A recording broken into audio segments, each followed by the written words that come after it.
Hello everyone, welcome to a channel MP board English medium. So guys, आज की video में हम बात करने जा रहे हैं हमारे केमिस्ट्री के इंपॉर्टेंट क्वेश्चन की।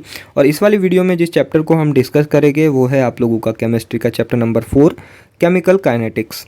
तो गाइज, इससे पहले के जो चैप्टर्स थे वो हमने ऑलरेडी डिस्कस करे हैं एंड पैरेलली हम फिजिक्स के इंपॉर्टेंट क्वेश्चन को भी डिस्कस कर रहे हैं चैनल पे। अगर आप लोगों ने वीडियोस नहीं देखी है तो आप लोगों को नीचे प्लेलिस्ट की लिंक मिलेगी, जहाँ से आप फिजिक्स के एज वेल एज केमिस्ट्री के जितने चैप्टर्स मैंने बता रखे हैं उनके इंपॉर्टेंट क्वेश्चन जा करके देख सकते हैं।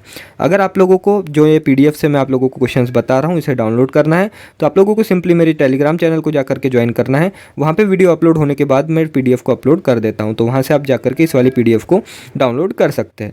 तो केमिस्ट्री के इंपॉर्टेंट क्वेश्चन को डिस्कस करेंगे हम चैप्टर नंबर 4 इस वाले वीडियो में डिस्कस करते हैं, और इसके आने वाले वीडियो में 5 देन 6, और ये आप लोगों का फिजिकल केमिस्ट्री का आखिरी चैप्टर होने जा रहा है। इसके बाद हम ऑर्गेनिक इनऑर्गेनिक को कवर करेंगे। तो फिजिकल केमिस्ट्री का आखिरी चैप्टर है, तो अच्छे से इसके इंपॉर्टेंट क्वेश्चन को प्रैक्टिस कीजिएगा। बहुत ज़्यादा इंपॉर्टेंट है आप लोगों के एग्जाम पॉइंट ऑफ व्यू से ये चैप्टर, एंड आप लोगों को जो क्वेश्चन मैं बताऊँगा वो बहुत ज़्यादा इंपॉर्टेंट है। तो प्लीज़ इन क्वेश्चन को अच्छे से प्रैक्टिस कीजिएगा। और चलिए हम बढ़ते हैं हमारे इंपॉर्टेंट क्वेश्चन पे। तो सबसे पहले जान लेते हैं कि हमारे ब्लूप्रिंट के अकॉर्डिंग कितना वेटेज है इस वाले चैप्टर से। तो इस वाले चैप्टर से आप लोगों को 2 नंबर का एक क्वेश्चन प्लस 3 नंबर का एक क्वेश्चन पूछा जाने वाला है। रही बात ऑब्जेक्टिव की, तो जैसे ही हम सब्जेक्टिव क्वेश्चंस खत्म करेंगे उसके बाद हम ऑब्जेक्टिव्स की प्रैक्टिस स्टार्ट कर देंगे, बिकॉज ज़्यादा मैटर करता है पहले कि आप सब्जेक्टिव क्वेश्चंस पे ध्यान दें। तो 2 नंबर के क्वेश्चन को करते हैं हम डिस्कस। और सबसे पहला जो क्वेश्चन आता है वो है ये, what is rate of reaction. तो क्या होता है रेट ऑफ रिएक्शन, ये आप लोगों से पूछा जा रहा है। 2 नंबर के लिए सिंपल डेफिनेशन लिख के आना है, ज़्यादा बढ़ा चढ़ा के ओवर राइटिंग ना करें, सिंपल डेफिनेशन लिख करके आ जाइए। What is rate of reaction, क्या समझते हैं आप रेट ऑफ रिएक्शन से, बस इतना ही आपको लिखना है।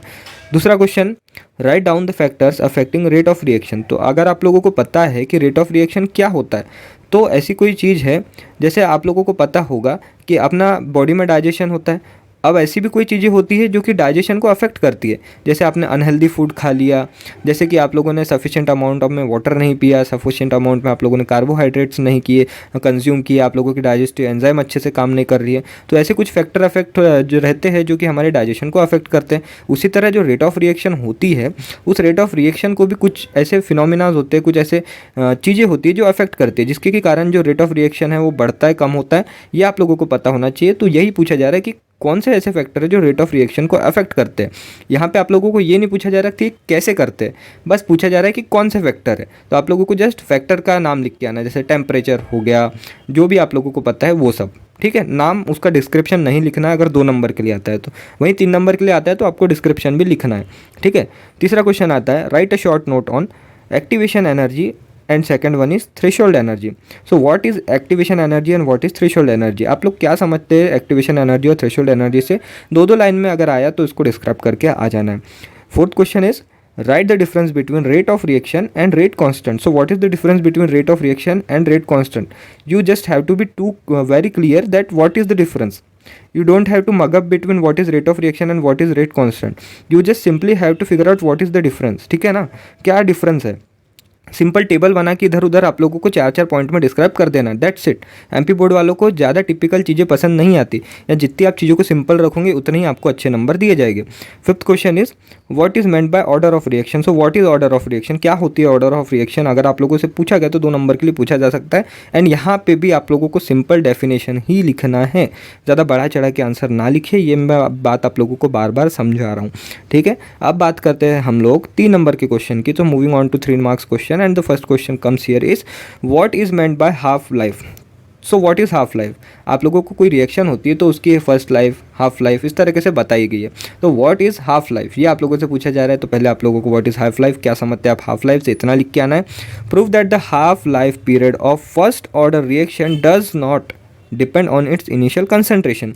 थोड़ा सा ट्रिकी क्वेश्चन है, पर एमपी बोर्ड के एग्जाम में पिछले 10 साल में 5 से 6 बार ये क्वेश्चन पूछा गया है। जो अगर आप लोगों को इसका आंसर आता है बहुत अच्छी बात है, अगर नहीं आता तो रट लो, समझ लो, कुछ भी करो, बट इस क्वेश्चन को प्रैक्टिस कर लेना। दूसरा क्वेश्चन है, write the difference between molecularity and order of reaction. So what is molecularity and what is order of reaction. Difference between आप लोगों को टेबल में ही लिखना है। And when it comes to 3 marks you have to write at least 5 to 6 point, okay. तीसरा question, write the unit of rate constant के। Rate constant आप लोगों को पता होगा के से डिनोट किया जाता है, कैपिटल के से। तो क्या होते हैं रेट कांस्टेंट की value for zero order reaction, first order reaction and second order reaction. आप लोगों को यूनिट लिख के आना है। Fourth question, explain zero order reaction with example. Fifth question, derive the expression for rate constant यानी के फॉर फर्स्ट ऑर्डर रिएक्शन। सो आप लोगों को के की वैल्यू निकालना है फॉर फर्स्ट ऑर्डर रिएक्शन, ये बोला जा रहा है क्वेश्चन नंबर 5 में। यही बात कर रहे हैं क्वेश्चन नंबर 6 की, एक्सप्लेन सूडो ऑर्डर रिएक्शन। अगर आप लोगों को अच्छे से आपने एनसीईआरटी पढ़ी है तो उसमें सूडो ऑर्डर रिएक्शन भी दे रखा है आया, तो ये एक बहुत अच्छा क्वेश्चन बनता है, क्योंकि फर्स्ट ऑर्डर रिएक्शन आप लोगों को सेकंड ऑर्डर या जीरो ऑर्डर रिएक्शन ये तो हर बच्चा पढ़ता है, पर कई बच्चे ऐसे रहते हैं जो एक्सेप्शन छोड़ देते हैं, सूडो ऑर्डर रिएक्शन बहुत कम पढ़ते हैं, तो बोर्ड वाले क्वेश्चन सूडो ऑर्डर पे देते हैं। तो आप लोगों को इसको अच्छे से करके रखना, क्वेश्चन पूछा गया है एक बार। तो ये थे आप लोगों के इंपॉर्टेंट क्वेश्चन इसी वाले चैप्टर से। नेक्स्ट वीडियो में नेक्स्ट चैप्टर के साथ आप लोगों से मिलेंगे। टिल देन आप लोगों को वीडियो पसंद आया होगा तो इसको लाइक कीजिएगा। Thank you for watching this video. मिलते हैं आप सभी से नेक्स्ट वीडियो में।